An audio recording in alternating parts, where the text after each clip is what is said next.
दोस्तों नमस्कार, मैं हूं शीतला तिवारी और आपका सच तक 24 न्यूज़ में हार्दिक स्वागत अभिनंदन है। आज हम जिक्र करेंगे 5 राज्यों का जो विधानसभा चुनाव 2023 में होने जा रहा है, उसमें भारतीय जनता पार्टी को कितनी सीटें मिल सकती हैं, या भारतीय जनता पार्टी का सफाया हो सकता है, कांग्रेस सत्ता पे आ सकती है, या कोई अन्य दल यहाँ पहुँचेंगे। इसके बारे में हम आज आपसे जो है जानकारी लेंगे। और आप मुझे ज़रूर कमेंट बॉक्स में मैसेज करिएगा कि आप जहाँ हैं, जहाँ चुनाव होने वाले हैं इन 4-5 राज्यों में, तो आपके यहाँ की स्थिति क्या है, वहाँ किसका पलड़ा भारी है, कांग्रेस है या भारतीय जनता पार्टी। तो सबसे पहले शुरुआत करते हैं हम राजस्थान से। राजस्थान में सरकार है कांग्रेस की। हालांकि भारतीय जनता पार्टी ने बहुत माथापच्ची की, सरकार गिराने की कोशिश की, लेकिन वहाँ की जो समीकरण है वो जो है बदलते हुए नहीं दिखा।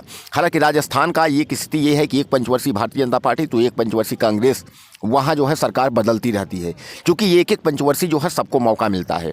यही उत्तर प्रदेश में हालात था।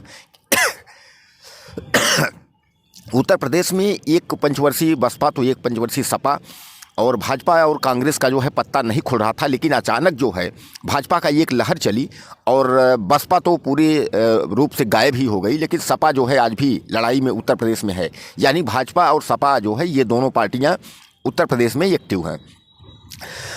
पहला चुनाव की हम जो बात कर रहे हैं वो राजस्थान का है। दूसरा अगर हम बात करें प्रदेश की, वो छत्तीसगढ़ है। दोस्तों छत्तीसगढ़ में भी कांग्रेस जो है काफ़ी दिनों तक जो है राज्य की, और कांग्रेस 2000 में, जब कांग्रेस 1999 में वहाँ जब गठन हुआ और चुनाव हुआ, मध्य प्रदेश से छत्तीसगढ़ अलग हुआ, तो वहाँ कांग्रेस की सरकार बनी। और कांग्रेस कई पंचवर्षीय कांग्रेस वहाँ राज की, लेकिन उसके बाद जो है भाजपा का वहाँ लहर आई और भाजपा सरकार थी। लेकिन फिर पिछले चुनाव में जो है वहाँ कांग्रेस जो है भारी बढ़त से जो है अपनी सरकार बना ली है। अब दोस्तों अगर हम इसी क्रम में बात करें मध्य प्रदेश की, तो मध्य प्रदेश में शिवराज सिंह की सरकार है, और शिवराज सिंह कई पंचवर्षीय वहाँ मुख्यमंत्री रह चुके हैं। लेकिन पिछले बार जो चुनाव हुआ था 2018 में, तो 2018 के चुनाव में शिवराज सिंह एक बार सफल नहीं हुए थे। लेकिन बाद में क्या हुआ कि ज्योतिरादित्य सिंधिया को जो है निशाना बना करके, यानी उनको गुमराह करके, और तमाम विधायक तोड़ फोड़ करके जो है कांग्रेस की सरकार, कमलनाथ की सरकार गिरा करके, और भारतीय जनता पार्टी ने अपनी सरकार वहाँ बना ली। हालांकि यही भारतीय जनता पार्टी ने मुंबई में किया था, यही आपके कर्नाटक में। यानी भारतीय जनता पार्टी का एक उद्देश्य रहा है कि विधायक खरीदो और अपनी सरकार बना लो, किसी की कोई भी सरकार हो, लेकिन वहाँ से तोड़ फोड़ करके और अपना सरकार बना लेना। हालांकि 2024 का जो चुनाव है, 2024 के चुनाव में जो है सीधे जो भारतीय जनता पार्टी, जो माननीय नरेंद्र मोदी प्रधानमंत्री, प्रधान सेवक हैं, इनका उद्देश्य ये है कि 2024 जो केंद्र की सत्ता है पहले उसको देखा जाए। लेकिन इन जो 5 राज्यों में चुनाव होने जा रहे हैं, इन 5 राज्यों में तो भारतीय जनता पार्टी का सुपड़ा जो है वो साफ साफ दिख रहा है। इन 5 राज्यों में केवल एक ही राज्य ऐसा है जिसमें भारतीय जनता पार्टी जो है सत्ते में आ सकती है। यानी 5 में 4 राज्य जो है भारतीय जनता पार्टी जो है वो हार रही है। लेकिन हमें आप ज़रूर मैसेज करिएगा कि अगर आप मध्य प्रदेश, छत्तीसगढ़, राजस्थान, इन प्रदेशों में हैं जहां चुनाव चल रहा है, वहां की क्या स्थिति आपकी है, आपके यहाँ कौन विधायक जीत रहा है, और किसका पलड़ा भारी है कि कांग्रेस की सरकार बनेगी या भारतीय जनता पार्टी की सरकार बनेगी, हमें आप ज़रूर बताइएगा।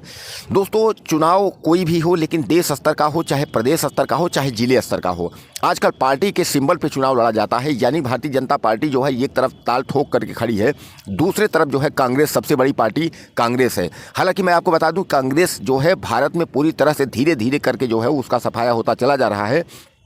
और सबसे बड़ा बात यह है कि भारतीय जनता पार्टी का एक उद्देश्य रहा है कांग्रेस रोको, यानी किसी भी राज्य में कांग्रेस की सरकार न बनने पाए। अगर भारतीय जनता पार्टी सत्ता में नहीं आती है तो तीसरे विकल्प, यानी तीसरे दल को मौका मिल जाए, लेकिन कांग्रेस को रोको, कांग्रेस को जो है मौका नहीं मिलना चाहिए।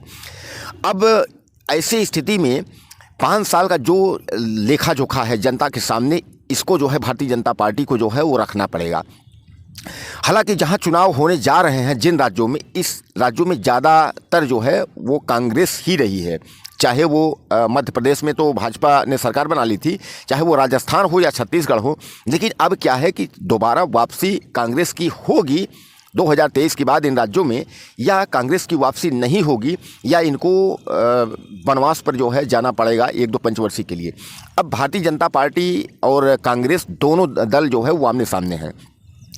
और मध्य प्रदेश की अगर हम बात करें तो आपको बता दें कि जो इनके मलाईदार मंत्री रहे हैं, काफ़ी दिन ऐशो आराम की ज़िंदगी बिताए हैं, जो पद में मंत्री तक थे, उनको टिकट नहीं दिया गया है, उनका टिकट काट दिया गया है। तो वो ताल ठोक करके और तीसरी पार्टी समाजवादी पार्टी यानी राष्ट्रीय अध्यक्ष जो पहले मुलायम सिंह थे, अब इस समय अखिलेश यादव हैं, अखिलेश की पार्टी से वो लोग चुनाव लड़ गए हैं। ऐसे में भारतीय जनता पार्टी को कहीं ना कहीं क्षति हो सकती है, क्योंकि अपने ही जो पार्टी का जो विधायक और मंत्री अगर जो है बगावत करेगा तो उसका जो है कुछ ना कुछ असर पड़ेगा।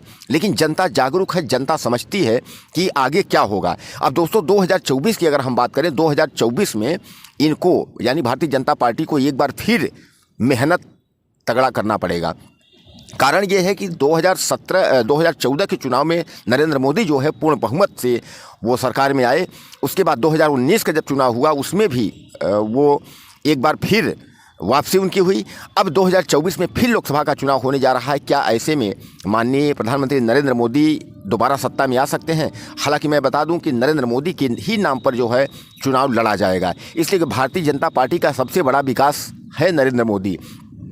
अब भारतीय जनता पार्टी के पास एक मुद्दा मंदिर है, 370 है, 3 तलाक है। क्या इन मुद्दों को लेकर के और भारतीय जनता पार्टी चुनाव लड़ेगी, या विकास को लेकर के, या महंगाई को लेकर के, या रोजगार बेरोजगारी को लेकर के, किन बिंदुओं पे चुनाव लड़ती है? हालांकि घोषणा पत्र में भारतीय जनता पार्टी ने स्पष्ट कर दिया है कि महिलाओं को जो है वो 12,000 वार्षिक दिया जाएगा, 500 में सिलेंडर दिया जाएगा, और बिजली बिल जो कनेक्शन है वो 100-200 यूनिट फ्री कर दिया जाएगा। यानी तमाम दावे जो हैं वो ताल ठोक करके और मैदान में और जनता के सामने रख रही है घोषणा पत्र में कि हमको एक बार जिताइए और हम जो है ज़रूर ये वायदे पूरे करेंगे।